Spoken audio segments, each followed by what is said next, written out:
ಮನೆಗೆ ಯಾರಾದ್ರು ಮುತ್ತೈದೆಯರು ಬಂದರೆ ಅವ್ರಿಗೆ ತಾಂಬೂಲ ಕೊಡಬೇಕು ಅಂತ ಹೇಳ್ತೀವಿ. ಅದರಲ್ಲೂ ಮಂಗಳವಾರ ಶುಕ್ರವಾರ ಬಂದರೆ ಮುತ್ತೈದೆಯರಿಗೆ ತಾಂಬೂಲ ಕೊಟ್ಟು ಕಳಿಸ್ಬೇಕು. ಅದರಲ್ಲೂ ವೀಳ್ಯದೆಲೆನ ಇಟ್ಟಿರ್ತೀವಿ ತಾಂಬೂಲ ಆದಮೇಲೆ. ದೇವ್ರ ಪೂಜೆಗೂ ಕೂಡ ವೀಳ್ಯದೆಲೆನ ಬಳಸ್ತೀವಿ. ಏನಕ್ಕೆ ವೀಳ್ಯದೆಲೆ ಬಳಸ್ತೀವಿ? ಅದರಲ್ಲಿ ಅಷ್ಟು ಪವಿತ್ರತೆ ಏನಿದೆ, ಅದಕ್ಕೆ ಯಾಕೆ ಅಷ್ಟು ಪ್ರಾಮುಖ್ಯತೆ ಕೊಡ್ತೀವಿ? ಮತ್ತು ವೀಳ್ಯದೆಲೆನ ಸೇವನೆ ಮಾಡಬೇಕಾದ್ರೆ ನಾವೇನು ಮಾಡ್ತೀವಿ, ತೊಟ್ಟಿನ ಮುಂಭಾಗ ಮತ್ತು ಹಿಂಭಾಗನ ಒಂಚೂರು ಕಿತ್ತಾಕ್ತೀವಿ. ಹಾಕ್ಬಿಟ್ಟು ಬಳಸ್ತೀವಿ. ಕೆಲವೊಬ್ಬರು ಗೊತ್ತಿಲ್ಲ ಹಾಗೆ ಬಳಸ್ತಾರೆ, ಆದರೆ ಕಿತ್ತಾಕ್ಬಿಟ್ಟು ಬಳಸಬೇಕು. ಏನಕ್ಕೆ ಕಿತ್ತಾಕ್ಬಿಟ್ಟು ಬಳಸಬೇಕು ಅಂತ ಈ ವಿಡಿಯೋದಲ್ಲಿ ತಿಳಿಸ್ಕೊಡ್ತೀನಿ. ಅದಕ್ಕೂ ಮುಂಚೆ ಯಾರು ನನ್ನ ಚಾನಲ್ ಸಬ್ಸ್ಕ್ರೈಬ್ ಮಾಡದೆ ನೋಡ್ತಾ ಇದ್ದಾರೆ ಅವರು ಸಬ್ಸ್ಕ್ರೈಬ್ ಮಾಡ್ಕೊಳ್ಳಿ. ಹಾಗೆ ಈ ವಿಡಿಯೋಗೆ ಒಂದು ಲೈಕ್ ಮಾಡಿ. ಬನ್ನಿ, ಏನಕ್ಕೆ ವೀಳ್ಯದೆಲೆನ ಅಷ್ಟು ಪ್ರಾಮುಖ್ಯತೆ ಕೊಡ್ತೀವಿ ನೋಡೋಣ. ವೀಳ್ಯದೆಲೆನ ನಾವು ಎಲ್ಲ ಪೂಜೆಗಳಲ್ಲೂ ಕೂಡ ಬಳಸ್ತೀವಿ. ಎಲ್ಲ ಪೂಜೆ ಕಳಶಕ್ಕೂ ಕೂಡ ಇಡ್ತೀವಿ. ಮತ್ತು ಯಾವುದೇ ರೀತಿ ಪೂಜೆ ಮಾಡಬೇಕಾದ್ರೆ ವೀಳ್ಯದೆಲೆ ಅಡಿಕೆನ ಇಟ್ಟರೆ ಮಾತ್ರ ಅದು ಪೂಜೆ ಪರಿಪೂರ್ಣತೆ ಅನ್ನಿಸ್ಕೊಳ್ಳುತ್ತೆ.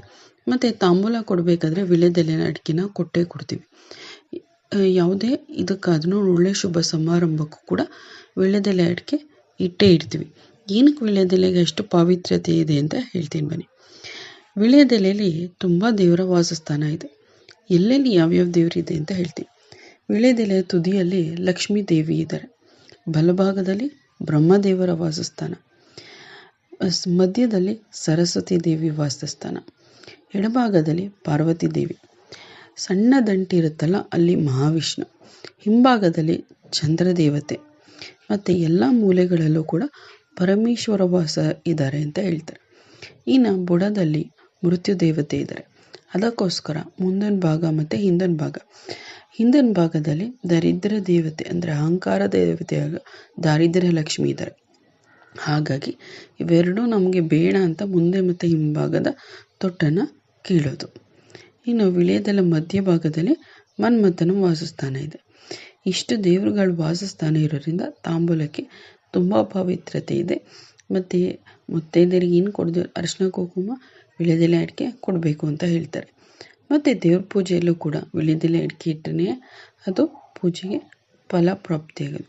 ಇಷ್ಟು ದೇವರುಗಳು ವೀಳ್ಯದೆಲೆ ಇರೋದ್ರಿಂದ ವೀಳ್ಯದೆಲೆನ ಪೂಜೆಗೆ ಮತ್ತು ಎಲ್ಲ ಶುಭ ಸಮಾರಂಭಕ್ಕೆ ಇಟ್ಟು ಬಳಸ್ತೀವಿ. ಮತ್ತು ಕೆಲವೊಬ್ಬರು ವೀಳ್ಯದೆಲೆನ ಉಪಯೋಗಿಸಲ್ಲ, ಅಂದರೆ ಮನೇಲಿ ಯಾರೂ ಹಾಕ್ಕೊಳ್ಳೋದಿಲ್ಲ. ಆ ರೀತಿ ಇದ್ದಾಗ ಈಚೆ ಹಾಕಬೇಕು ಅಂದರೆ ಮಂಗಳವಾರ ಶುಕ್ರವಾರ ಮತ್ತು ಅಮಾವಾಸ್ಯೆ ಹುಣ್ಣಿಮೆಗಳಲ್ಲಿ ಹಾಕಬಾರ್ದು.